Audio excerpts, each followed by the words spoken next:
आणि एक home ministry आहे. जेव्हा अशा काही टोकाच्या गोष्टी होतात किंवा अतिवृष्टी होते तेव्हा होम मिनिस्ट्रीची NDRFची जी टीम आहे ती मदत करते. हा पहिला भाग. आणि सरसकट कर्जमाफी जी आमची मागणी आहे शेतकऱ्यांची ती सहकार डिपार्टमेंटच्या थ्रू फायनान्स मिनिस्ट्रीला जाते. याच्यामुळे मी पार्लमेंट सेशन चालू असताना तुम्ही सगळे बघत असाल, तुम्ही सविस्तर हे कव्हर करताय की ह्या वर्षी 4 महिने सतत पाऊस पडतोय. जवळपास 15 मे पासून 17 सप्टेंबर आज आहे, सातत्याने पाऊस पडतोय, अतिवृष्टी होते. त्याच्यामुळे मी महाराष्ट्र सरकारला आम्ही अनेक वेळा मागणी केली आहे की जो शब्द दोन्ही उपमुख्यमंत्री आणि माननीय मुख्यमंत्र्यांनी दिला होता की आम्ही निवडून आल्यावर, आमचं सरकार आल्यावर सरसकट कर्जमाफी करू. आमची एवढीच विनंती आहे जी मी 1 महिन्यापूर्वी अमितभाई शहांना केली होती. पुन्हा आम्हाला ती करावी लागते की ओला दुष्काळ जाहीर करा आणि सरसकट महाराष्ट्रात शेतकऱ्यांची कर्जमाफी करा. मुख्यमंत्र्यांचा एक कार्यक्रम सुरू होता ज्याच्यामध्ये ओबीसींनी गोंधळ केलेला आहे. कुठे? ओबीसी समाजाने छत्रपती संभाजीनगरमध्ये मुख्यमंत्र्यांचं भाषण सुरू असताना त्यांना ताब्यात घेतलेलं आहे. ओबीसींवर अन्याय झालेला आहे अशी त्यांची भावना होती आणि त्यामुळे त्यांनी घोषणाबाजी मुख्यमंत्र्यांचं भाषण सुरू असताना दिली. मला याची काही माहिती नाही, पण जरूर मी माहिती काढून नक्की तुम्हाला बाईट देईन.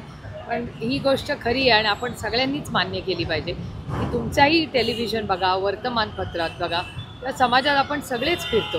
गेल्या काही महिन्यांमध्ये प्रचंड अस्वस्थता ही राज्यामध्ये, मग ओला दुष्काळ हा मोठा विषय असेल, आज आर्थिक अडचणी आहेत, महाराष्ट्राची आर्थिक परिस्थिती आणि आरक्षणामध्ये नक्की कुणालाच कळत नाही की कुणाला आरक्षण मिळाले. म्हणजे सगळ्याच समाजांना एक मिक्स सिग्नल आणि कन्फ्युजिंग सिग्नल हा सरकार देत आहे. त्याच्यामुळे माझी विनंती आहे महाराष्ट्राच्या माननीय मुख्यमंत्र्यांना की त्यांनी एक चांगलं प्रेझेंटेशन करावं आणि राज्याला आज आरक्षणाची परिस्थिती काय आहे, हा जो नवीन GR जो काढलेला आहे त्याच्यामुळे किती लोकांना इम्पॅक्ट होणार आहे, झाला आहे, ह्या सगळ्याची पारदर्शक माहिती माननीय मुख्यमंत्र्यांना राज्याला समजून सांगावी. आणि कोरोना काळामध्ये उद्धव ठाकरे मुख्यमंत्री असताना त्यांनी त्यांच्या नातेवाईकालाच कंत्राट दिलं, त्यामुळं अनेकांचे जीव गेले. मुख्यमंत्री देवेंद्र फडणवीसांनी त्यांना टफन चोर म्हणून अशी टीका केली. खूप दुर्दैवी आहे. मीही ती आज सकाळी वर्तमानपत्रात वाचली, मलाही आश्चर्य वाटलं. कारण एकतर आज जे त्यांच्याबरोबर आज आहेत, जो आरोप जो उद्धवजींवर करतायत त्यातले अर्धे टक्के लोक तर त्या सरकारमध्ये होते ना, म्हणजे ती अर्धी टीम तीच आहे त्यांच्याकडे. हा पहिला मुद्दा. आणि दुसरा महत्त्वाचा मुद्दा की अशी आरोप प्रत्यारोप करणं आणि अशा गोष्टींवर त्यांच्याकडून मला अपेक्षा नव्हती. कारण का जर काही चुकीचं झालं असेल, जे मीही केलं असेल, म्हणजे कुणाबद्दलही, तर आरोप करण्यापेक्षा इन्क्वायरी लावा ना. आम्ही कधी नाही म्हणले. आणि त्या काळामध्ये उद्धवजींबद्दल इतकी चांगली कारवाई केल्याबद्दल हे मी म्हणत नाही आहे, भारत सरकार म्हणलेलं आहे. आणि भारत सरकार तेव्हा त्यांचंच होतं. तेव्हा भारत सरकार म्हणायचं की सगळ्यात चांगलं करोनाचं काम कुठल्या राज्यात झालं असेल कोविडच्या काळात तर ते महाराष्ट्राचं आहे. हे भारत सरकार अनेक वेळा म्हणालेलं आहे. त्यामुळे दुर्दैव आहे की आता ह्या इलेक्शनच्या तोंडावर आता महानगरपालिका नक्की कधी होणार आहे देवालाच ठाऊक, पण ज्या पद्धतीने काल टीका टिप्पणी झाली ती खूप दुर्दैवी होती. महानगरपालिका ना मिळकत कर, पाणीपट्टी करासाठी अनेकांना तगादा लावते, प्रॉपर्टी सील करते. एक अहवाल असा आला आहे की सरकारी कार्यालय जे आहेत, कॅन्टोन्मेंट असेल किंवा MSCB असेल किंवा इतर कार्यालय असेल, अशा कार्यालयांची केंद्र आणि राज्य सरकारची कार्यालय 342 कोटी रुपयांची थकबाकी आहे. महापालिकेनं अभय देते असा आरोप केला जातोय. दुर्दैवी आहे की म्हणजे महाराष्ट्र सरकारने स्वतःच हे काम केलं पाहिजे ना. म्हणजे तुम्ही एकीकडे सर्वसामान्य माणसाचे 200 रुपयाचा जरी मीटर थकलं तर 200 चला 100चं झालं तरी तुम्ही त्याची लाईन कट करता. आणि तुमचंच प्रशासन किती म्हणजे हा कारभार आणि हा गोंधळ चाललेला आहे राज्यात हे खूप अस्वस्थ करणार आहे.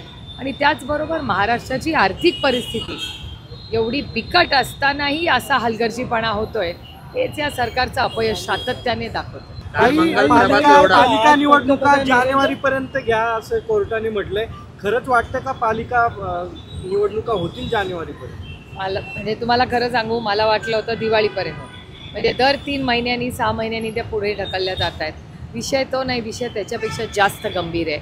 या राज्यामध्ये जो हक्काचा माणूस आहे, जो सुखदुःखात रोज असतो, तो नगरसेवक असेल, जिल्हा परिषदचा मेंबर असेल, पंचायत समितीचा मेंबर असेल, आणि सत्तेचं विकेंद्रीकरण, सगळ्यात मोठी गोष्ट आहे की सत्तेचं विकेंद्रीकरण, जो पंचायत राजचा सोल आहे, म्हणजे तो खरं तर गाभा आहे त्याचा, की सत्ता ही केंद्रित राहता कामा नये, त्याचं विकेंद्रीकरण झालं पाहिजे. जो विचार कैलासवासी यशवंतराव चव्हाणांनी सातत्याने मांडला, त्यालाच मोडीत काढायचा कट आहे का अशी चिंता वाटायला लागली. आणि एकीकडे तर तुमचं सरकार एवढं चांगलं चाललंय, तर तुम्ही काय इलेक्शन घेतलंय? अनेक ठिकाणी विकास कामं चालू आहेत. तुम्ही सुद्धा बरेच विकास कामाची पाहणी करणार आहे. पण 2 दिवसापूर्वीच उपमुख्यमंत्री अनेक ठिकाणचे मुलगा केशवनगर गेले, तिकडे अनेक कामं रखडलेत. नागरिकांनी तिकडे स्वतःहून येऊन सांगितलं की तुम्ही मनोहर पर्रीकरांसारखं फिरत का नाही, नागरिकांच्या समस्या तुम्हाला ॲक्च्युली कळतील काय आहे. म्हणजे अनेक ठिकाणी कामं रखडलेत आणि नागरिकांची हेळसांड होती. हे तर मी रोजच म्हणते, मी काही नवीन म्हणत नाही. तुम्ही याला आपण सगळेच ह्याच चौकात महिन्यातून 1-2दा तर भेटतोच. आणि आम्ही सातत्याने, म्हणजे ज्या पद्धतीने पुण्याचा विकास होत होता तो होत नाही आहे, हे महाराष्ट्र सरकारचा डेटाही सांगतोय. जे हिंजवडीच्या प्रश्नासाठी दर 15 दिवसांनी मी मीटिंग घेते, तरी प्रश्न सुटतच नाही आहे. कारण का प्रशासनाने ज्या पद्धतीने जे निर्णय घेतला पाहिजे, दुर्दैवाने ते घेतले जात नाही. तर सातत्याने हे महाराष्ट्र सरकारचं अपयश आणि अर्बन प्लॅनिंगमध्ये कसा पूर्णपणे विस्कळीतपणा आलेला आहे हे याच्यातून दिसतं. छगन भुजबळांचं 2023चं बेनामी हिशोबी प्रकरण आहे. कोर्टाने आता आदेश दिलेले की या प्रकरणाची पुन्हा एकदा चौकशी करा. एकीकडे भुजबळ हे ओबीसीच्या संदर्भात लढत आहेत, राज्य सरकारच्या विरोधामध्ये भूमिका घेतात, आणि अशात कोर्टाकडून हा निर्णय येणं काय वाटतं? एकतर या देशाची सेवा करण्यात अनेक वर्ष भुजबळ साहेबांनी खूप मोठं योगदान दिलेलं आहे. आज ते त्यांना एक योग्य वाटतं त्या प्रश्नासाठी ते लढा देत आहेत.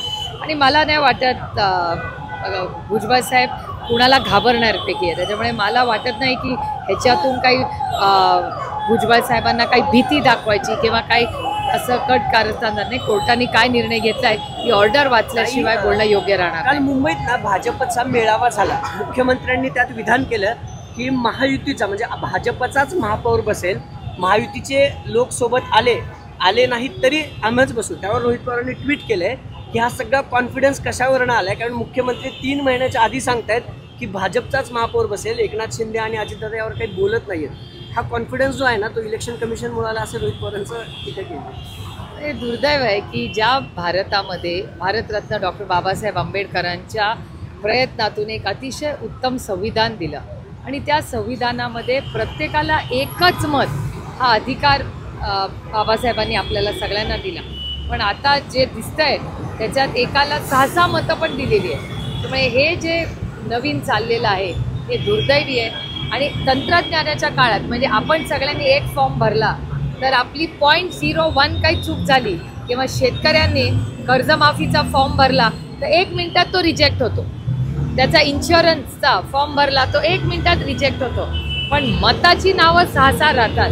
मला आश्चर्य वाटतंय. आणि तीच गोष्ट लाडकी बहीण योजनेमध्ये दिसते. लाडकी बहीण योजनेमध्ये पहिल्या टप्प्यात 25 लाखहून जास्त महिलांची नावं कमी करण्यात आली. कशी काय कमी करण्यात आली, का कमी करण्यात आली, याचं उत्तर महाराष्ट्र सरकारला द्यावं लागेल.